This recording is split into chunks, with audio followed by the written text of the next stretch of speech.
ಆಷಾಢ ಮಾಸದಲ್ಲಿ ಜಾಸ್ತಿ ಹೆಣ್ಣು ದೇವತೆಗಳನ್ನ ಪೂಜೆ ಮಾಡ್ತೀವಿ. ಹೆಣ್ಣು ದೇವರನ್ನ ಆರಾಧಿಸ್ತೀವಿ, ವ್ರತಗಳನ್ನ ಮಾಡ್ತೀವಿ. ಈಗ ಬಂದರೆ ಯಾಕೆ ಹೆಣ್ಣು ದೇವರಿಗೆ ಅಷ್ಟು ಮಹತ್ವ ಇದೆ? ಯಾಕೆ ಬೇರೆಯವ್ರನ್ನ ಪೂಜೆ ಮಾಡ್ತಾರೆ? ಮೊದಲನೇದಾಗಿ ಮಹಿಷಾಸುರನನ್ನ ಸಂಹಾರ ಮಾಡಲಿಕ್ಕೆ ಈ ಆಷಾಢ ಮಾಸದಲ್ಲಿ ಚಾಮುಂಡಿಯ ಅವತಾರ ಚಾಮುಂಡಿಯಮ್ಮನವರು ಜನಿಸಿದ್ದೂ ಇದೇ ಮಾಸದಲ್ಲಿ.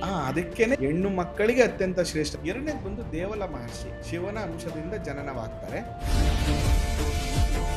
ಅವರಿಗೆ ಕೆಲಸ ಏನು ಅಂದ್ರೆ ತನ್ನ ನಾಭಿಯಲ್ಲಿ ನೂಲುಗಳನ್ನ ಇಟ್ಟಿರ್ತಾರೆ, ವಸ್ತ್ರದ ನೂಲುಗಳನ್ನ ನಾರಾಯಣ ಇಟ್ಟಿರ್ತಾರೆ.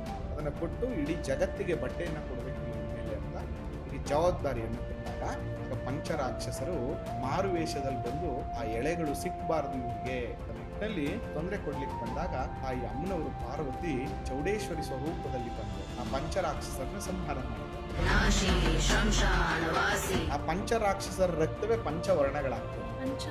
ಪಂಚವರ್ಣಗಳು ಅಂದ್ರೆ 5 ತರದ ಬಣ್ಣಗಳು ಉತ್ಪತ್ತಿ ಆಯ್ತು ಅಲ್ಲಿ. ಯಾವ ಬಣ್ಣ? ಕೆಂಪು, ನೀಲಿ, ಹಸು, ಬಿಳಿ, ಹಳದಿ, ರಾಕ್ಷಸರ ರಕ್ತ ಅಂತ.